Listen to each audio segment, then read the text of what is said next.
Olá, tudo bem com vocês? Eu sou o professor Marcos Vinícius e essa é mais uma aula da disciplina Sociologia da Educação.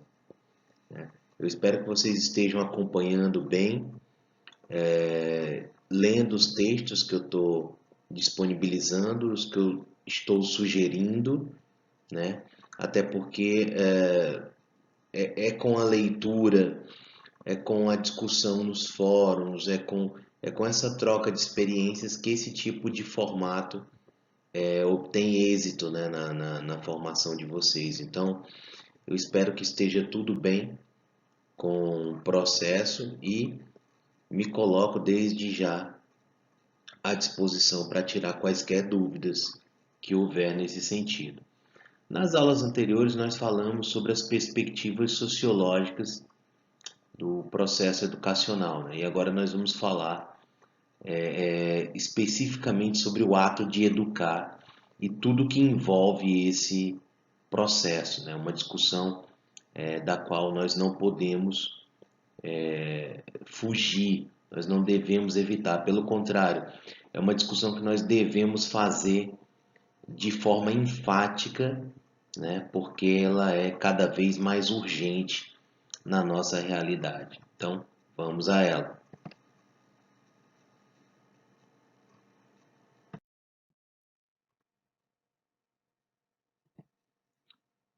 O tema da aula de hoje é cultura, medo, educação e disciplina. E algumas notas sobre o ato de ensinar. Tá tudo condensado, a gente vai tentar fazer com que essas questões dialoguem, vai tentar costurar isso nas nossas discussões para que fique bem claro, bem entendido para vocês, ok? Então, mais uma vez, qualquer dúvida, fiquem às ordens para se manifestar tanto nos fóruns como pelo WhatsApp, pelo e-mail, enfim. Eu estou, na medida do possível, respondendo às demandas de vocês, né? Então, o que que eu recomendo enquanto leitura para a aula de hoje? Eu quero que vocês deem uma olhada naquela pasta que eu disponibilizei e passem, façam uma leitura, mesmo que rápida, dos textos de Alípio de Souza Filho, Medos, Mitos e Castigos, o texto de Carlos Rodrigues Brandão, O que é Educação, e, se possível, retome a leitura daquele texto de Marilena Chauí na aula passada, que fala sobre a ideologia da competência. São três textos muito importantes para a discussão de hoje. Então vamos a ela.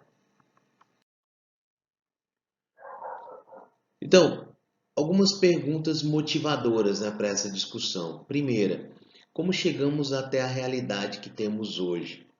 Nós já vimos nas discussões anteriores, quando falávamos sobre o processo de socialização, sobre o conceito de cultura, que o ser humano ele vem criando ferramentas para se diferenciar tanto das outras espécies quanto medir forças e controlar de certa forma a natureza.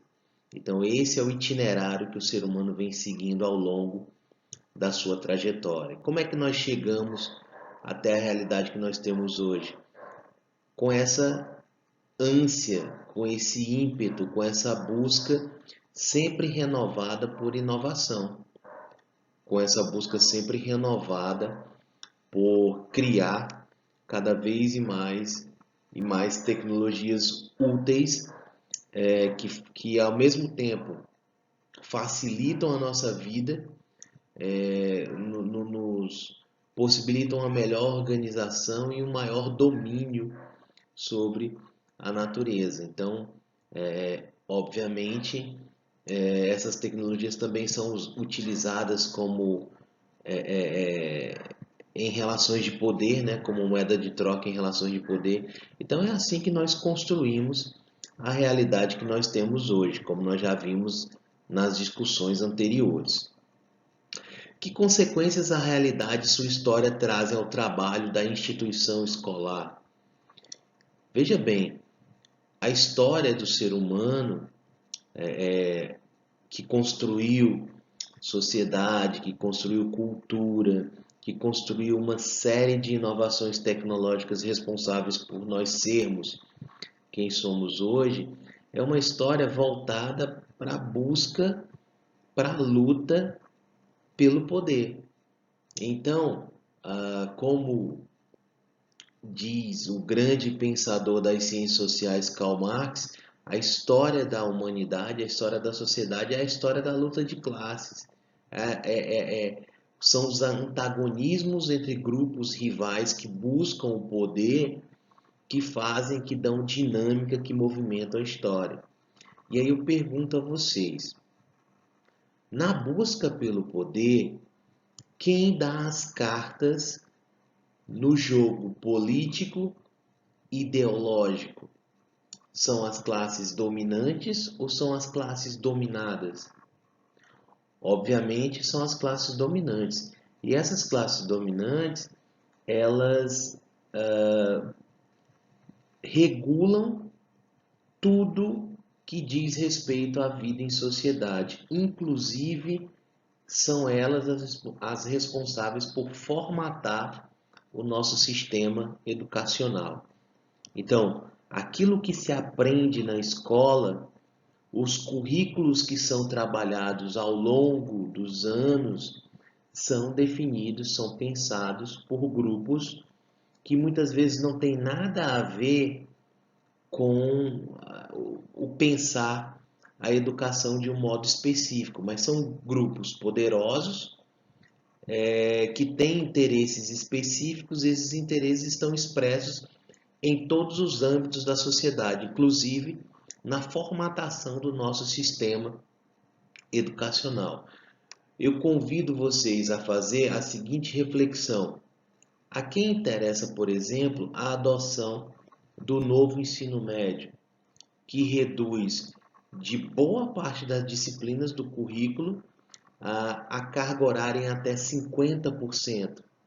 A quem interessa esse tipo de educação, esse tipo de formatação que vai afetar principalmente a escola pública? E aí eu aproveito e faço uma outra pergunta em cima dessa. Vocês acham que as escolas particulares mais bem conceituadas do país, elas vão se adequar cegamente a esse novo ensino médio? Elas também vão reduzir suas cargas horárias? De forma alguma. Elas vão manter, elas vão adotar o mínimo que precisa ser adotado, vão manter as cargas horárias e ainda vão utilizar isso como estratégia de marketing para chamar os alunos das escolas públicas que porventura possam fazer alguns sacrifícios e pagarem para estar numa escola particular com uma carga horária melhor. Por isso que eu estou dizendo para vocês, toda essa sofisticação, toda essa inovação produzida pelo ser humano ao longo da história, culminou na luta por poder. E em estando no poder, algumas classes, alguns grupos sociais defendem seus interesses, impõem suas vontades. E isso abrange tudo aquilo que diz respeito à vida social, inclusive e principalmente a organização do sistema escolar, né? Só lembrando, como nós já dissemos em outras oportunidades, que essa organização do sistema escolar, quando a gente fala especificamente desse termo, a gente está falando de educação formal. Só que, como o texto do Brandão, que vocês vão dar uma lida depois de assistirem esse vídeo, nos mostra, a educação é um fenômeno muito mais abrangente que a educação formal. Ela não se resume à escola, ela está presente em todas as dimensões, em todos os âmbitos da nossa vida. Então, é importante que vocês lembrem disso, ok? A terceira pergunta é: como tudo isso impacta o meu trabalho como educador? Lá na pasta com os textos, Também tem um texto muito interessante do Rubem Alves, que foi um teólogo, filósofo, um pensador na área de educação e ciências humanas, que fala sobre a diferença entre ser professor e ser educador, falando que o educador é um ser em extinção, porque ele necessita de uma formação mais demorada e é um sujeito que age movido, dentre outras coisas, pelo amor ao trabalho. Muito diferente do que o autor constata em relação a professores que são muito mais ligados ao campo da técnica, são muito mais ligados aos interesses das suas instituições. Até porque os professores eles são funcionários, eles são fiscalizados, eles devem obedecer, eles devem cumprir determinadas metas.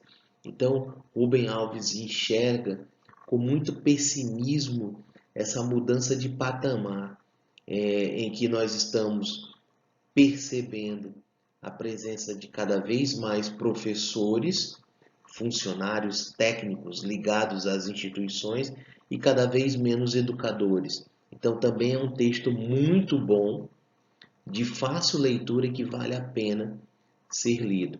Eu vou deixar no lugar do texto, do arquivo com o texto, como eu venho deixando ultimamente, eu vou deixar um arquivo com as indicações de leituras para essa aula, para vocês acessarem a página, a pasta que eu já disponibilizei para vocês desde o início da disciplina e darem uma olhada nesses textos, ok?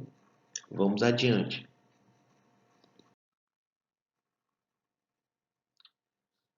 E aí você tem um quadro que mostra alguns parâmetros a serem observados na passagem da sociedade pré-industrial à sociedade industrial.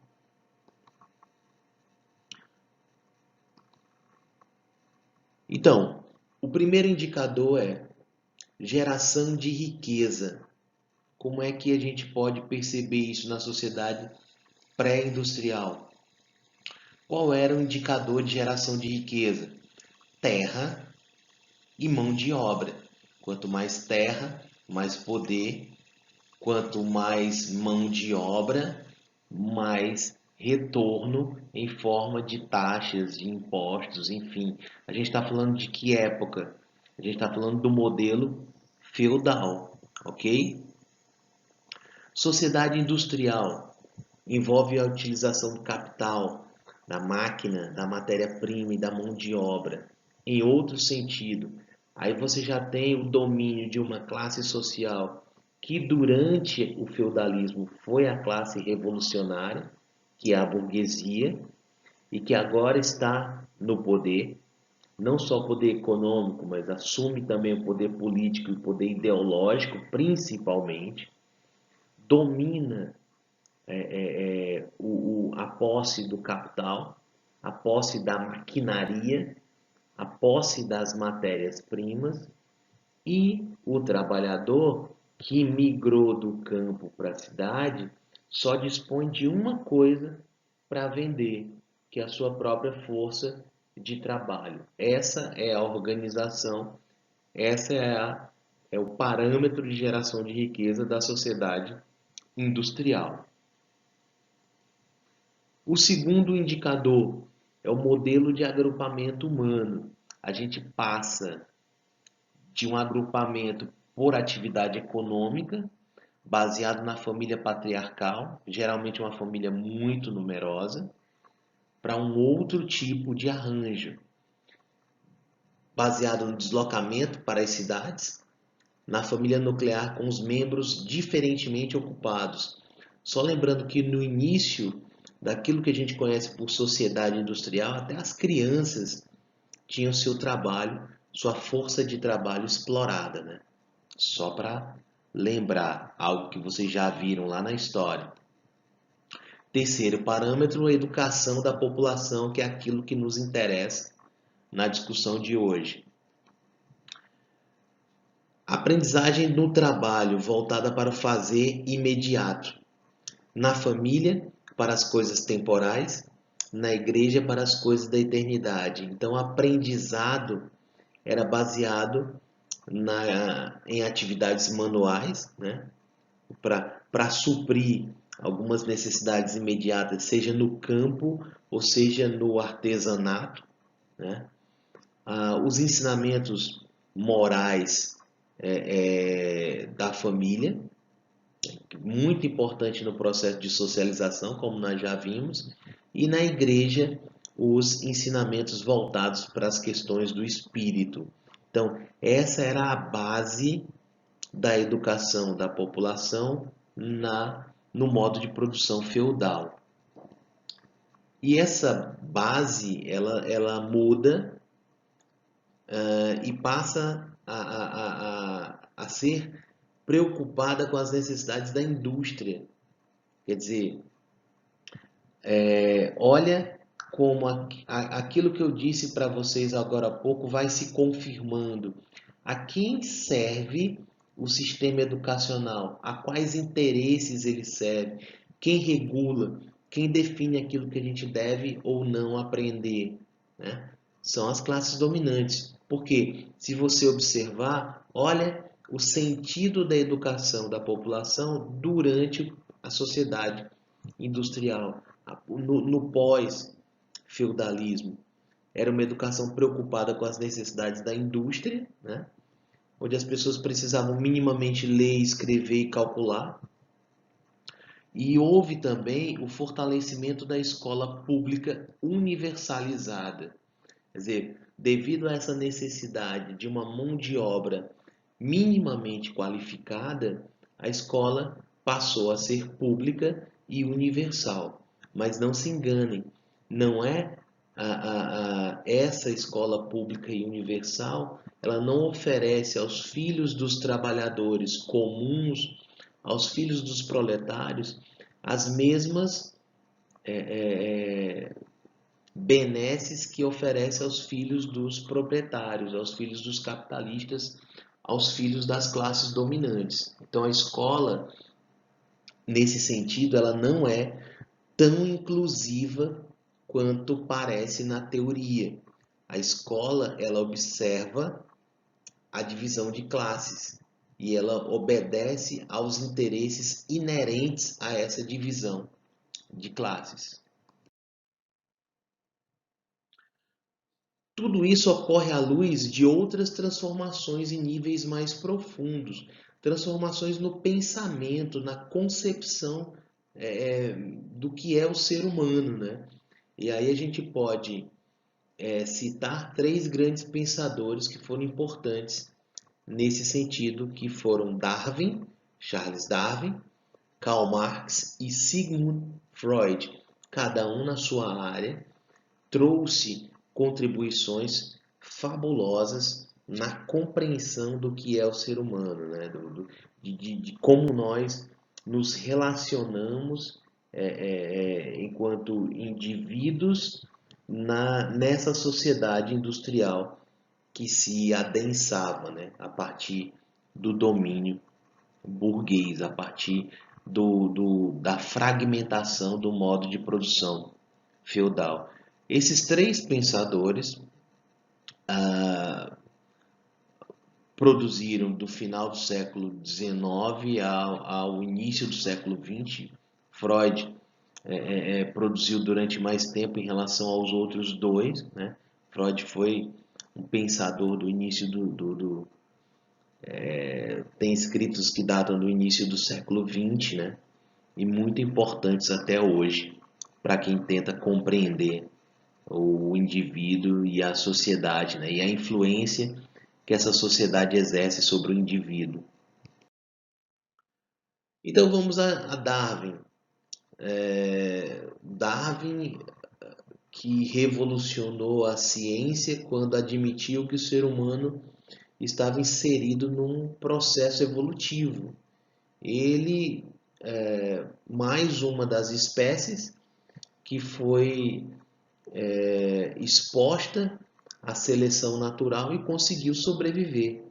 Então, ao contrário do que se pensava, e isso para Darwin deve ter sido terrível, né, de admitir, porque o Darwin vem de uma formação religiosa muito intensa. Inclusive, ele estudou durante muito tempo para ser uma autoridade religiosa.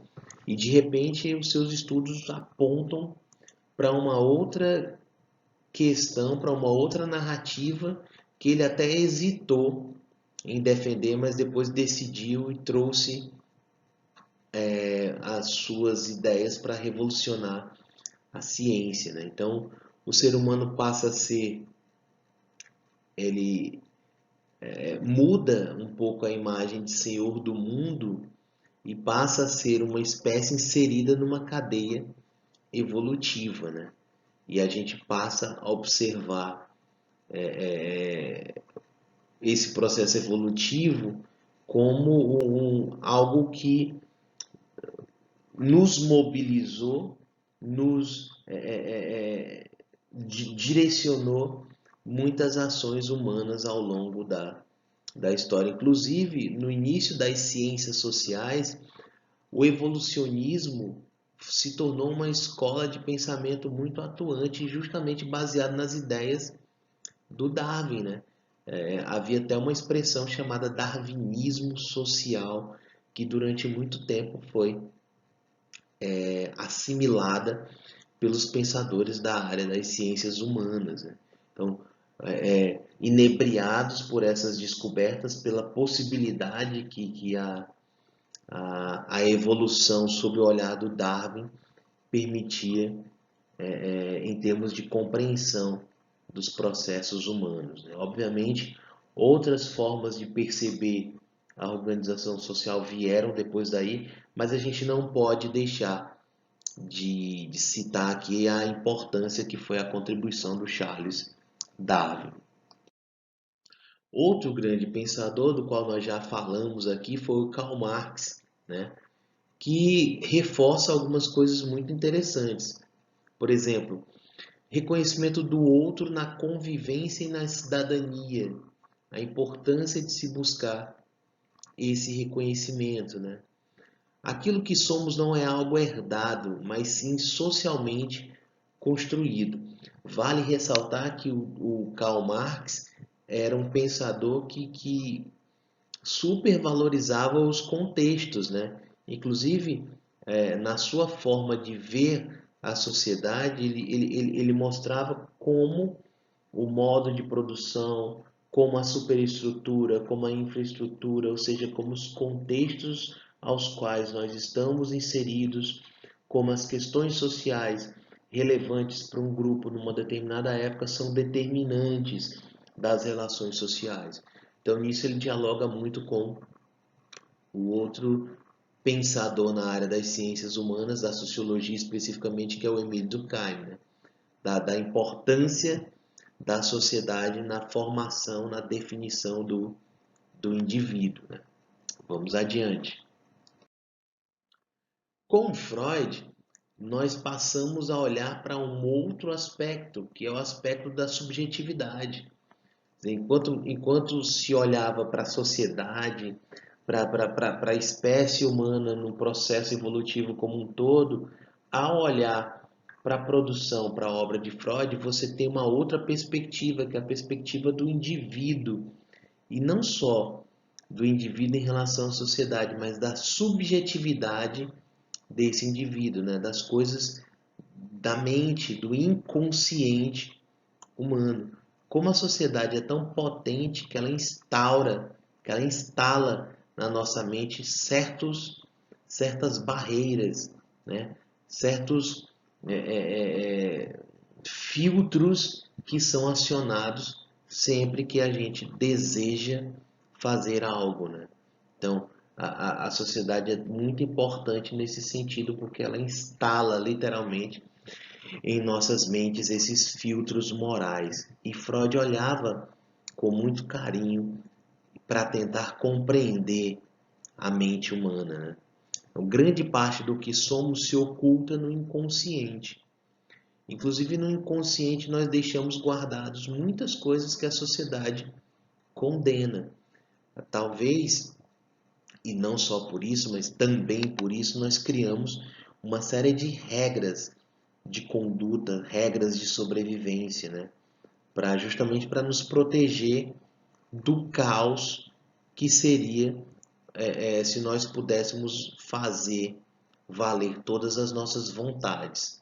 Então, Freud encontra nos seus estudos esses limites pré-estabelecidos pela sociedade e introjetados nos indivíduos via processo de socialização, mas que, vez por outra, esses filtros possuem também suas falhas e os seres humanos cometem seus excessos, e isso era basicamente o objeto de estudo do Sigmund Freud.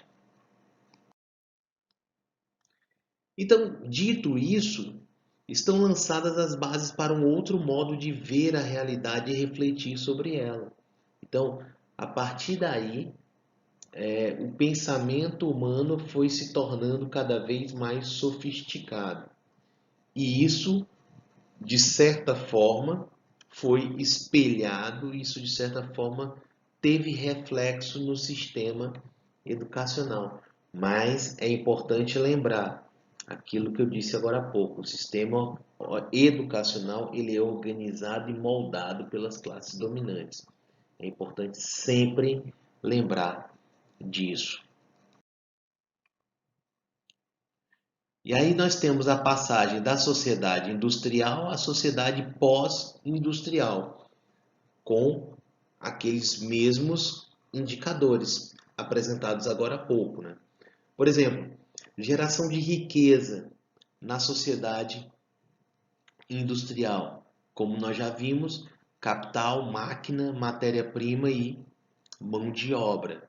Na sociedade pós-industrial, a informação capaz de gerar conhecimento que gera novas informações. Então, a dinâmica da produção do conhecimento obviamente, das inovações tecnológicas são agora o parâmetro de geração de riquezas. Então, dá uma ideia da dinâmica dessa sociedade pós-industrial, que é a sociedade na qual nós vivemos hoje. Modelo de agrupamento humano, do deslocamento para as cidades, da família nuclear, com os membros diferentemente ocupados, nós temos hoje cidades superpovoadas, com sentimentos de isolamento. Então, olha que contraditório. Quanto mais as cidades estão superpovoadas, a fragmentação das relações humanas ela se acentua e a sensação de isolamento dos indivíduos também. Então, se Durkheim olhasse para esse quadro, ele diria que nesse contexto o que prevalece é a solidariedade orgânica, é aquela em que os indivíduos se unem por interesses mútuos, somente por aquilo que um pode oferecer ao outro. Então são ligações pontuais, não é à toa que as relações estão cada vez mais fragmentadas, né?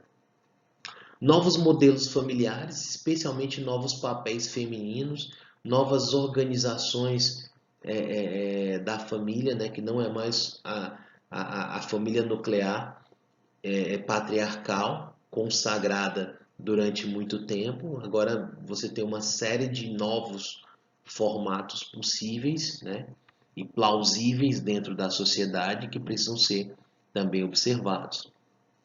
No que diz respeito à educação da população, nós temos, enquanto na sociedade industrial, como nós vimos, ela é preocupada com as necessidades da indústria e com os conhecimentos básicos, né, como ler, escrever e contar. Tivemos o fortalecimento da escola pública e universalizada. O que nós temos hoje é que, além de ler, escrever e contar, que são os conhecimentos básicos, a gente precisa atender a outros pilares da educação na contemporaneidade, que é o aprender a ser, aprender a conviver, aprender a fazer e aprender a aprender. E aí, nesse sentido, eu recomendo que vocês leiam um educador e cientista social muito importante chamado Edgar Morin. Eu já citei esse sociólogo em outra discussão, em outros slides que nós vimos aqui, mas vale a pena dar uma leitura num livro. Ele não está na nossa bibliografia, mas é muito fácil de achar na internet, que é Os 7 Saberes Necessários à Educação do Futuro, né? Em que ele vai falar justamente dessa perspectiva de educação na sociedade pós-industrial, obedecendo esses 4 pilares, né? Que são os pilares defendidos também pela Unesco. Então, o Edgar Morin dialoga com isso e estabelece os 7 saberes necessários à educação do futuro. Uma leitura que vale muito a pena, eu recomendo para vocês. Que consequências a realidade e sua história trazem ao trabalho da instituição escolar? Quer dizer, como a escola se relaciona com o contexto, com a realidade, como ela dialoga com isso. Nós já vimos que aquilo que se discute, a forma como a escola se estrutura, se organiza, obedece a interesses específicos. Mas como ela lida com isso, de fato? Como tudo isso impacta o meu trabalho em sala de aula? Será que eu tenho liberdade de cátedra? Que tipo de profissional eu posso ser, né, sabendo de tudo isso que eu sei agora sobre a organização dos currículos, sobre a organização da escola? E aí eu volto àquela discussão que eu sugeri para vocês do Rubem Alves, né? Eu sou, nesse sentido, um educador ou um professor? Eu sou aquele cara que pensa a educação como um todo e que está totalmente inserido, imerso nesse processo? Ou eu sou aquele funcionário padrão ligado a uma instituição e muito mais preocupado em cumprir as metas estabelecidas por essa instituição? E aí eu já engato uma terceira pergunta. Vocês conseguem visualizar um meio termo nesse processo? Entre ser professor e educador? Olha quantas questões essa situação pode gerar. Por isso que a leitura do texto do Rubem Alves é extremamente necessária. E aí você tem várias situações no campo da subjetividade, por exemplo, quando você tem uma identidade fragmentada, falamos sobre isso agora há pouco, com aquela tendência ao isolamento. Questões ligadas à cidadania, né? O isolamento social pode prejudicar essa noção, o próprio exercício da cidadania, né? Porque o indivíduo isolado, ele se distancia da divisão do trabalho, ele se distancia do grupo. E a ação no mundo, a forma como esse indivíduo interage, a forma como esse indivíduo contribui para a sociedade, né, num contexto de trabalho flexível. Esse conjunto de apontamentos, de termos, é baseado na obra de Delors, né, que também vale a pena dar uma lida. E aí você tem a relação do aluno com os pilares. Aprender a ser, aprender a conviver, aprender a fazer. E principalmente aprender a aprender, o que não é nada fácil, mas é perfeitamente possível se o processo for bem encaminhado, né? Então guardem esse esqueminha aí, que ele é muito importante. E aí você tem novamente reiterando os princípios, né, da educação na contemporaneidade. Aprender a ser, né, que é lidar com as questões identitárias. Aprender a conviver, que é lidar com a sociabilidade e a socialização. Aprender a fazer, contribuir ativamente para a existência, para a manutenção, para a sobrevivência do grupo. E aprender a aprender, que é justamente estar aberto ao trabalho intelectual de uma forma mais abrangente, não só como alguém que recebe algo pronto, alguém que abraça uma fórmula e não reflete sobre ela, mas alguém que tem o senso crítico estimulado, alguém que tem a sua autonomia intelectual estimulada. Inclusive, eu coloco como um dos objetivos da nossa disciplina o estímulo à autonomia intelectual, porque você tem que percorrer todos esses pilares, aprender a aprender. Como é que a gente aprende a aprender? Primeiramente, questionando aquilo que está estabelecido, porque quanto mais você questiona, mais você busca respostas, e quanto mais você busca respostas, mais você aprende sobre a situação que você está estudando, sobre o contraditório, sobre outros discursos que envolvem essa situação. Então, é um exercício de liberdade intelectual, né? E é uma frase do grande educador Paulo Freire, né? Um dos intelectuais mais injustiçados do nosso país, pouco lido e muito criticado. E, infelizmente, isso está virando moda aqui. Quanto menos você conhece, quanto menos você lê um autor, mais você critica baseado na visão de terceiros. O que eu acho terrível, né? Você basear toda uma análise na visão de uma outra pessoa, de um analista, ao invés de você ler, colher direto na fonte, né? Eu prefiro ler um autor antes de criticá-lo. Sim, é o que parece mais adequado, né? Mais justo do ponto de vista intelectual. Educação não transforma o mundo. Educação muda pessoas. Pessoas transformam o mundo. Ninguém liberta ninguém. Ninguém se liberta sozinho. As pessoas se libertam em comunhão. Quer dizer, a educação, na visão de Paulo Freire, é um processo libertador. Tanto é que esse autor investe na chamada pedagogia da autonomia, na pedagogia do oprimido, numa pedagogia libertadora, que é justamente o oposto ao que ele chamava de educação bancária, que é aquela educação de fórmulas prontas, aquela educação que nos apresenta tudo mastigado para ser decorado, para ser introjetado e para ser, quem sabe, um dia utilizado uma vez ou outra, mas não é uma educação libertadora.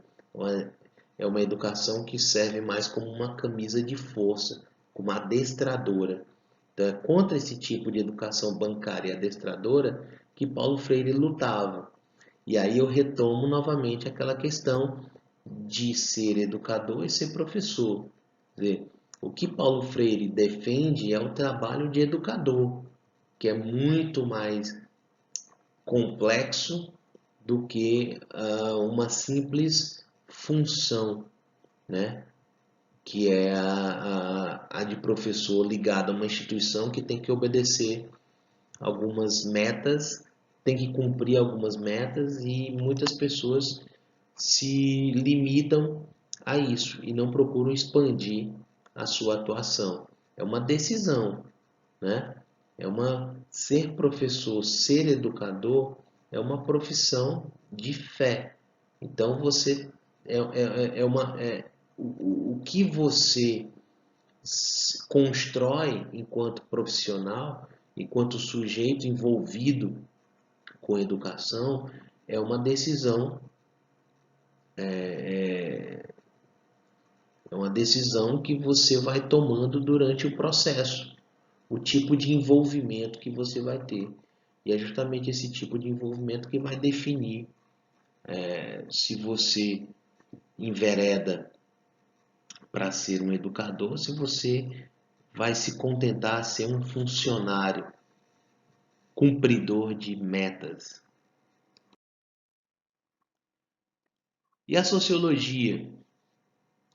A sociologia da educação se ocupa dos fatos sociais relacionados com a educação. A educação como processo social global que ocorre em toda a sociedade, os sistemas escolares como parte do sistema social global, a escola como unidade sociológica, a sala de aula como subgrupo de ensino e o papel do professor. A importância de todos esses processos observados pela sociologia da educação. Inclusive,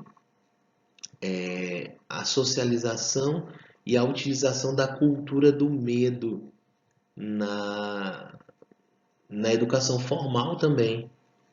A escola que reproduz uma sociedade que o filósofo Michel Foucault já afirmou ser especializada em vigiar e punir. Quer dizer, Vigiar e Punir é o título de um dos livros mais lidos aqui no Brasil, do filósofo Michel Foucault. E ele afirma que a nossa sociedade é especializada nessas duas artes, né? Vigiar e punir. A gente vive controlando, disciplinando e punindo aqueles que se afastam daquilo que é a expectativa do grupo, né? Então, essa visão ela é facilmente perceptível na educação formal. Durante muito tempo, professores poderiam desferir castigos físicos aos seus alunos. Para quê? Para dar o exemplo, para que os outros sentissem medo da punição, porque nós somos socializados na chamada cultura do medo. Não é à toa que eu trouxe para vocês o livro do Alípio de Souza Filho, que eu já recomendei aqui a leitura, que se chama Medos, Mitos e Castigos. E que ele vai falar que a cultura do medo ela é importantíssima no nosso processo de socialização. E na escola, facilmente perceptível, porque a escola ainda é bastante vigilante e principalmente punitiva. A questão que a gente lança aqui agora é: essas punições são realmente eficazes? Elas ajudam no processo educacional? Ou elas são apenas paliativos, limitantes dessa busca pela autonomia intelectual? Que tipo de relação a gente está travando em sala de aula? Que tipo de autoridade a gente está impondo? A autoridade que se teme ou a autoridade que se respeita, né? Tudo isso, a compreensão de tudo isso define o modo como a educação está sendo tratada num determinado ambiente, numa determinada escola, numa determinada sala de aula. E a tudo isso a gente tem que estar atento, né? Não é à toa que eu trouxe as leituras e as sugestões que eu dei até agora a vocês. Nada está ali por acaso. E se for lido, vai contribuir muito com a formação de vocês. E o que ela diz sobre a educação? A educação é a ação pela qual as gerações adultas transmitem sua cultura às gerações mais jovens. A educação é o processo de socialização por excelência.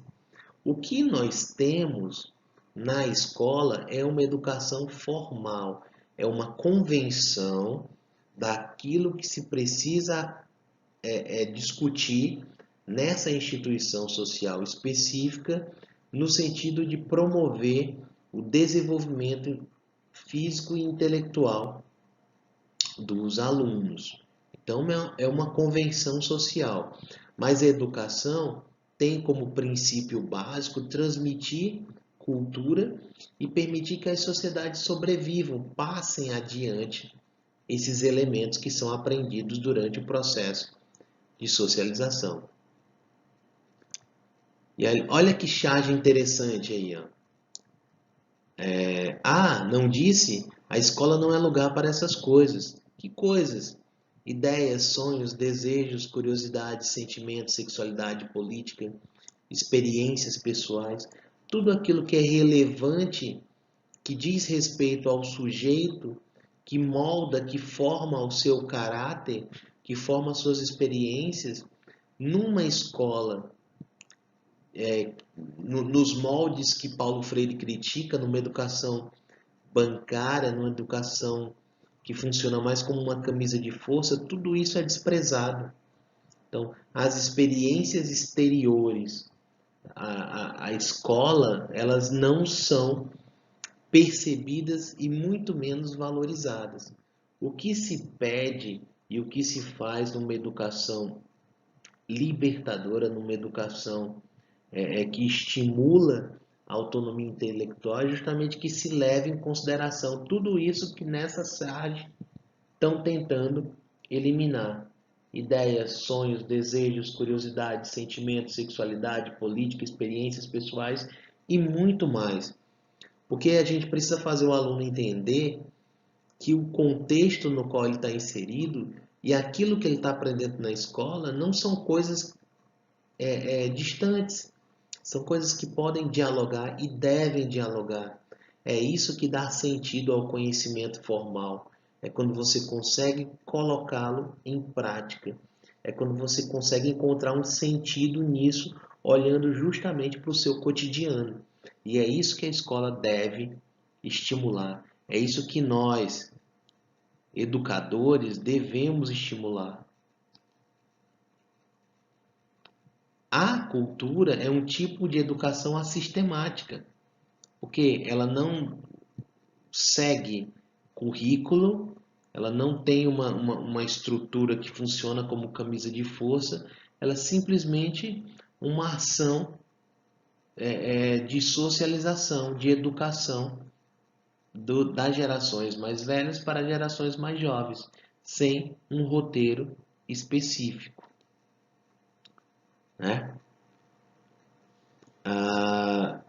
E aí você tem essa educação sistemática relacionada à vida social e a educação sistemática relacionada a uma legislação.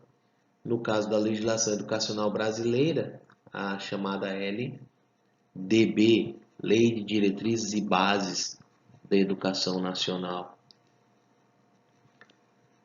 E aí você tem, obviamente, enquanto a socialização do cotidiano é a sistemática, você tem a educação sistemática que justamente diz respeito às escolas em geral, com seus currículos e que tais. E o que ela diz sobre a educação?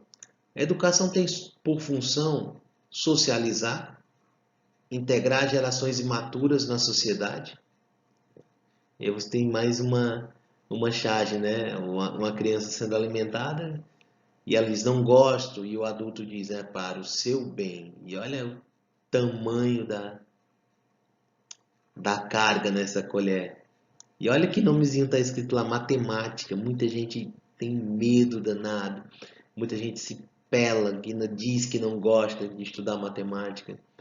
Mas a questão é que muitas vezes essas pessoas não são estimuladas, elas não são desafiadas a enveredar por essa área. Então, nós que estamos envolvidos nesse processo, nós temos o desafio de cativar, de conquistar esses estudantes, esses alunos, para que eles percebam o quanto a matemática é interessante e o quanto ela está envolvida no dia a dia, né? Não é à toa que nós temos hoje os projetos integradores que buscam justamente mostrar como a matemática está inserida no cotidiano, na cultura popular e que ela faz muito mais sentido do que parece. Então, a gente precisa incorporar às nossas aulas elementos que possam fazer com que os alunos percebam o quanto essa matemática é importante, né? Então, lembrem dessa charge, ela é muito interessante. Desenvolver as sociedades em geral e os indivíduos em particular. Essa é uma das funções da educação, né? E aí você tem uma crítica, mais uma crítica à escola, assim como naquele vídeo que eu deixei para vocês na aula passada, né? Que é uma crítica ferrenha à educação escolar. Sim. O professor pede para que os alunos tomem seus lugares. Os lugares são iguais, enfileirados, mas os alunos, cada um com um formato diferente. Que é outra coisa que a gente precisa compreender. a diversidade dos nossos alunos, a diversidade presente nas turmas que a gente percorre. Então a gente tem que compreender o contexto desse público e tentar fazer com que, tentar utilizar esse contexto no diálogo com o conhecimento formal, né? Tentar estabelecer uma ponte entre os saberes desses alunos, que são diferentes entre si, apesar de a escola querer homogeneizá-los, mas são diferentes entre si e precisam ser vistos como tal. Precisam ter suas identidades respeitadas, né? Então, esse diálogo, essa visão é o que a escola na contemporaneidade, é o desafio que a escola na contemporaneidade impõe, mas que muitas instituições se negam a aceitar e a passar adiante. Como a educação sistemática faz isso? Estabilidade social.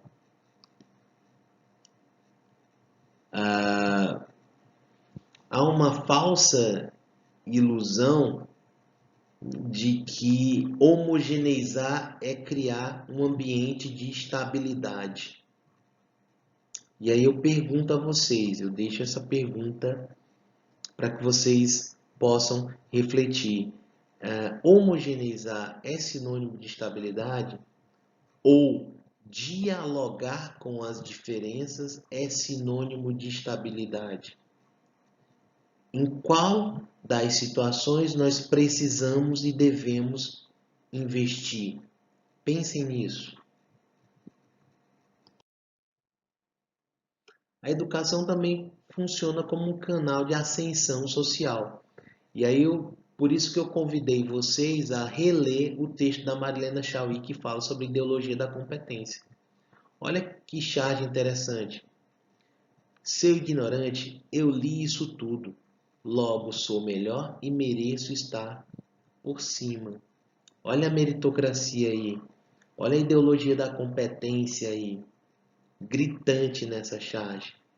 O cara se acha muito melhor que o outro porque conseguiu ler mais, ter acesso a mais leituras que o outro. Mas muita coisa está deixada de fora nessa cena, nesse debate, né? Por exemplo, quais foram as circunstâncias em que isso aconteceu? E por que que a outra pessoa que está sendo menosprezada e chamada de ignorante, o que foi que aconteceu que ela não teve a mesma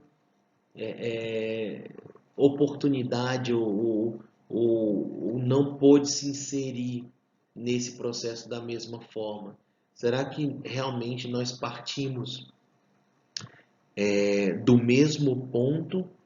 Será que nós encaramos todos, independente da classe social, do grupo ao qual a gente pertence, nós encaramos todos as mesmas dificuldades nesse processo? Ou as dificuldades elas são seletivas, assim como as facilidades? Pensem nisso, releiam o texto da Marilena Chauí, que é muito importante. Olha só a meritocracia estampada aí nessa charge. O vestibular como um grande peneiramento social. Uma coisa muito discrepante na nossa educação formal é que vocês já perceberam que o aluno que passa a vida inteira estudando numa escola pública, ele faz o vestibular para uma faculdade, para uma universidade pública, não passa, aí qual é a alternativa? Ou ele apela para o SISU, perdão, para o FIES, que é o financiamento da educação, em que ele faz um empréstimo para pagar a faculdade e tem que pagar esse empréstimo, e geralmente 9 entre 10 pessoas que fazem isso tem seu nome inserido no Serasa, né, porque não conseguem pagar as prestações, ou recorrer ao ProUni, que é aquele programa do governo que oferece bolsas em faculdades. Quer dizer, O cara passa a vida inteira estudando numa escola pública para fazer o ensino superior numa escola privada. Enquanto os alunos da escola privada, que passam a vida inteira estudando dessa forma, fazem vestibular para entrar na universidade pública. Olha que discrepância. Por isso que esse peneiramento social está cada vez mais intenso, porque a concorrência ela é pesada e desigual. A gente está falando de pessoas que têm uma educação muito mais estruturada do que a educação pública. Ora, mas eu acabei de falar para vocês sobre o novo ensino médio. Você vai comparar, por exemplo, um aluno da escola pública que tem uma aula de cada disciplina de ciências humanas por semana, com um aluno de escola particular que tem duas, três, quatro aulas da mesma disciplina. Qual o nível de preparo desses alunos? Né? A gente pode dizer que eles partem do mesmo lugar, que eles têm os mesmos desafios e têm a possibilidade de chegar da mesma forma, né? De passar pela linha de chegada da mesma forma? Nem de longe, nem de longe. Temos algumas honrosas exceções na escola pública, mas muito mais por mérito e esforço individual do que simplesmente pela qualidade e pela estruturação do ensino. Está cada vez mais sabotado, né? E aí, mais uma vez, eu pergunto, a quem interessa isso? A escola como elemento também de controle social. E aí, mais uma vez, eu bato nessa tecla. Existem escolas voltadas para os filhos das elites, que vão produzir líderes, e há as escolas voltadas para os filhos dos menos afortunados, né, que vão gerar mão de obra barata para ser inserida rapidamente no mercado de trabalho. E aí a pergunta que eu faço é nisso que querem transformar a escola pública? Numa instituição que produz mão de obra barata para o mercado, que castra os sonhos desses jovens de entrar numa universidade pública? Se eu me recuso, enquanto professor da escola pública, a aceitar uma realidade dessa, aceitar uma imposição dessa. E fico muito feliz que vejo que outros colegas também fazem a mesma coisa. Então, enquanto eu puder, enquanto forças tiver, eu vou me empenhar em fazer o melhor que eu puder pelos alunos da escola pública, justamente para quebrar esse ciclo, para quebrar esse vício que está se estabelecendo em diferenciar escolas de acordo com classes sociais, né? O que não faz o menor sentido, né?